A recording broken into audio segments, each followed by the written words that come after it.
They laughed at it. Not a weapon, not a machine.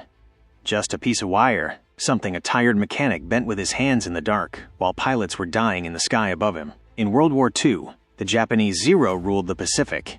It could turn tighter, strike faster, and disappear before Americans could respond. The P-38 Lightning was powerful, but in a close fight, it was losing. Until one stupid wire changed everything.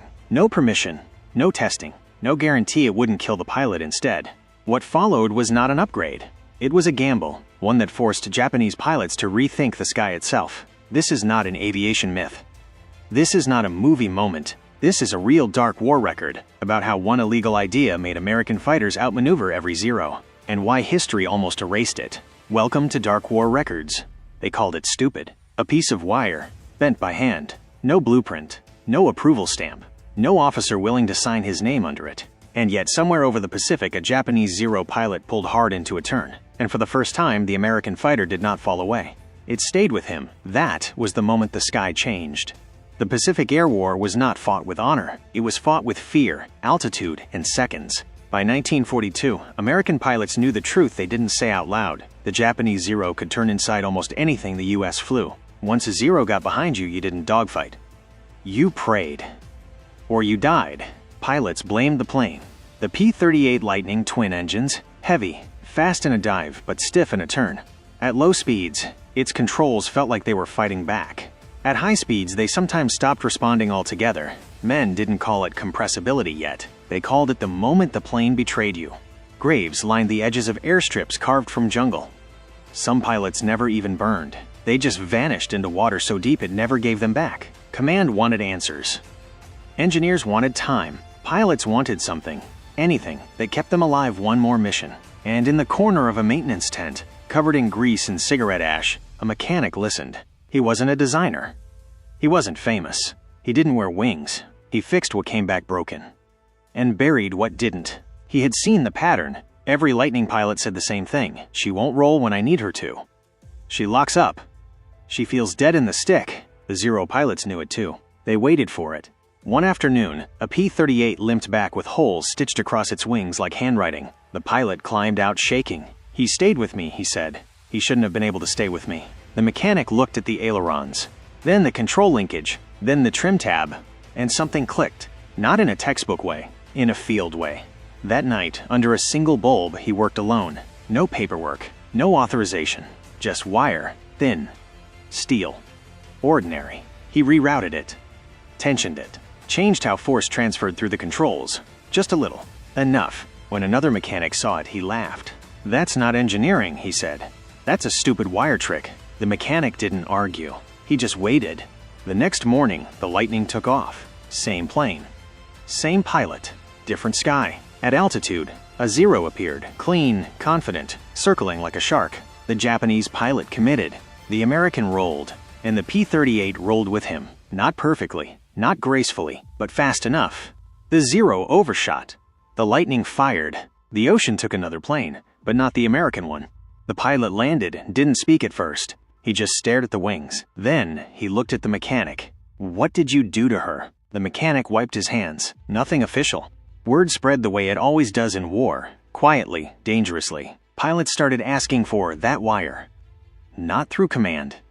Through whispers. Some officers threatened courts-martial. Others looked away, because fewer pilots were dying, and more Zeros weren't coming home.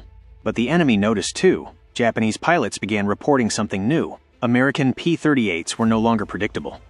They rolled harder. They stayed longer. They didn't break away when they should have. Something had changed. And it wasn't in the manuals. The wire was never meant to be permanent. It was meant to buy time. Time before the enemy adapted. Time before physics took its payment. Time before command noticed and shut it down. Because if it failed at the wrong moment, it wouldn't jam a gun. It would kill the pilot instantly. Somewhere between the jungle airstrip and the sky, a mechanic had gambled with lives. Not with a weapon.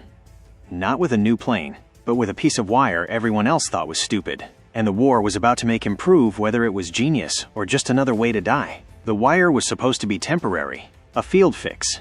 A desperate adjustment made under canvas and moonlight. But war doesn't care what's temporary. It only cares what works. After the first kill, the second followed faster. Then a third.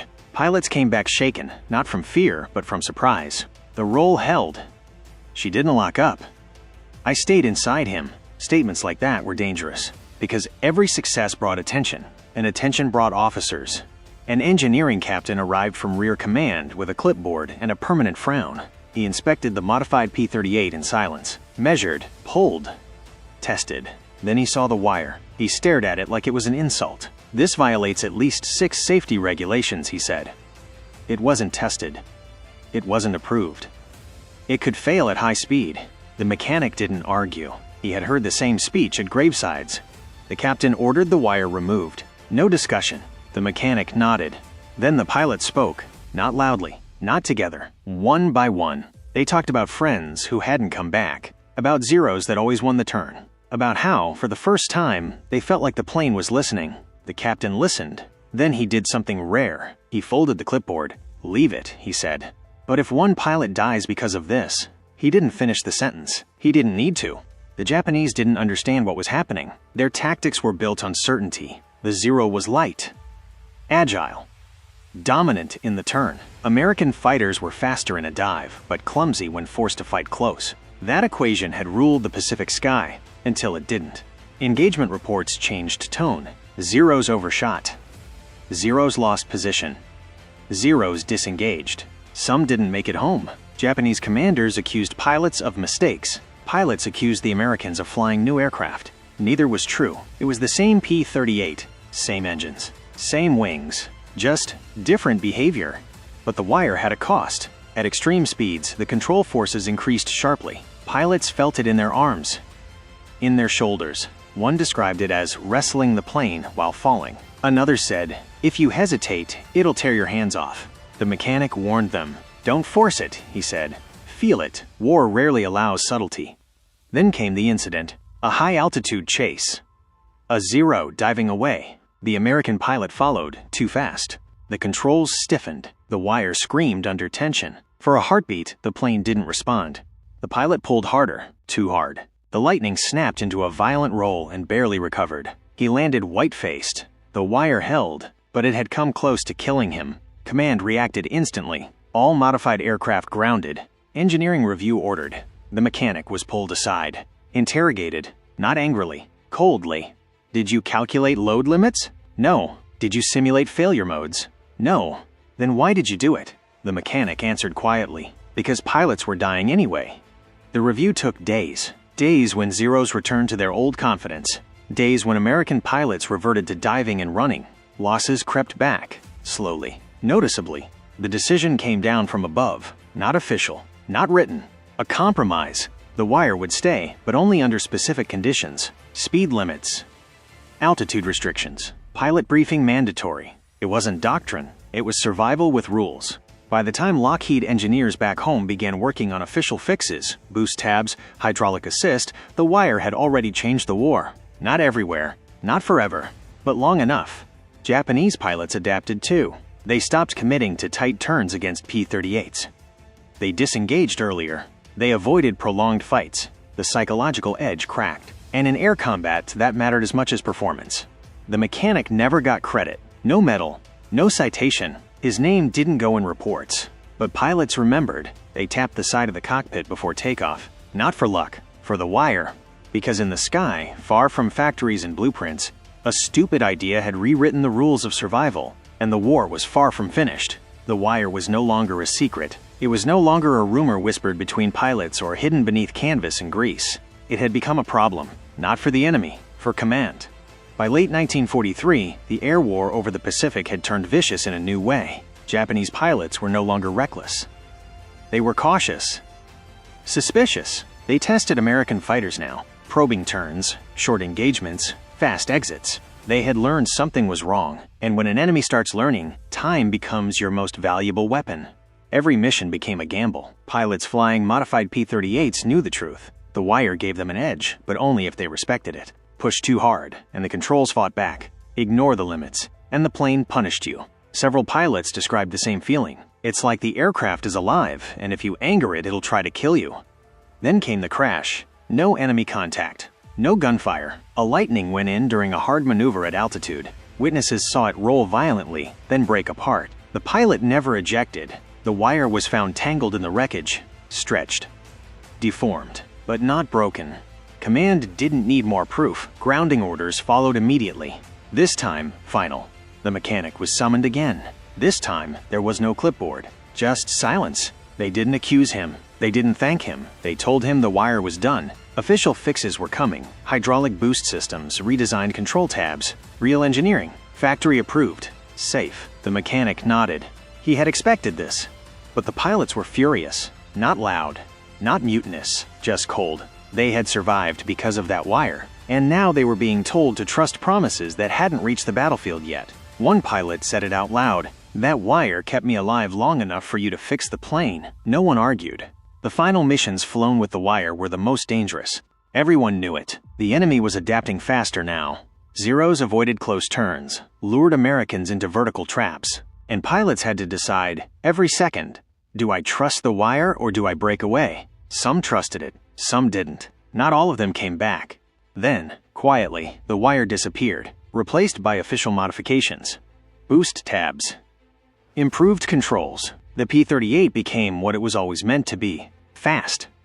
Deadly. Predictable. The Zero's dominance ended for good. History would credit engineers, designers, factories, and they deserved it. But history skipped the gap between failure and solution. The gap where people died, and where one mechanic refused to wait. After the war, the mechanic went home. No interview. No book deal. His hands stayed scarred. His name stayed unknown. The wire was never displayed.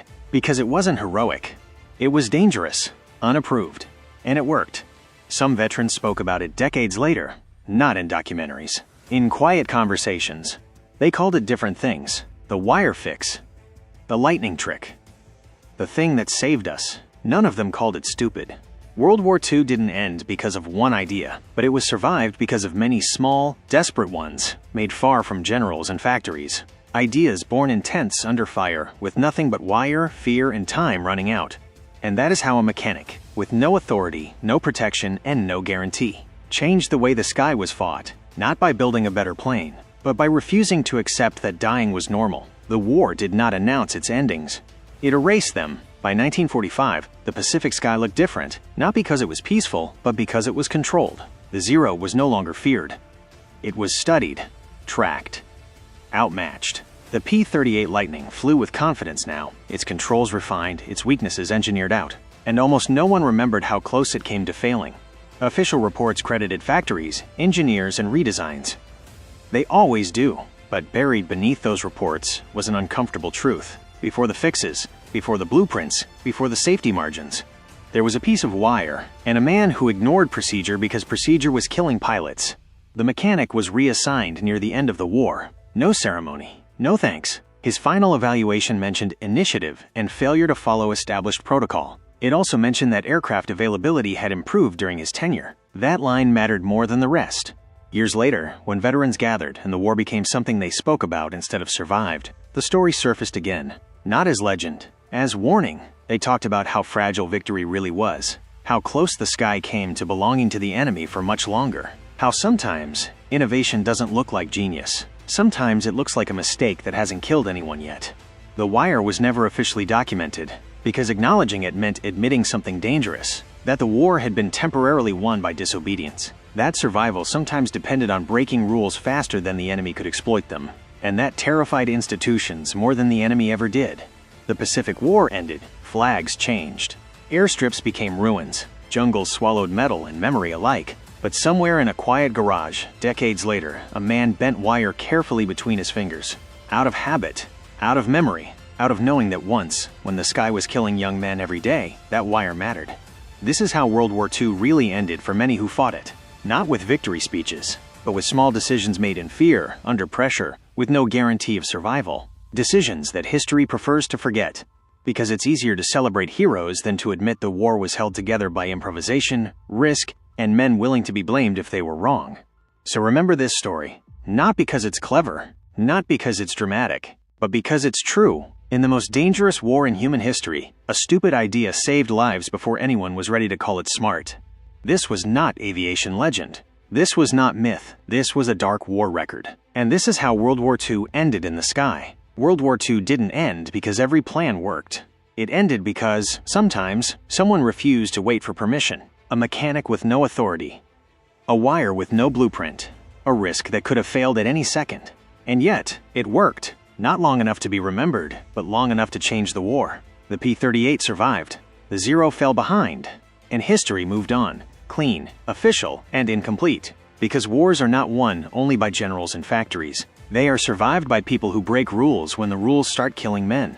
This wasn't genius. It was desperation. And in World War II, desperation was often the difference between flying home and never being found. This is Dark War Records.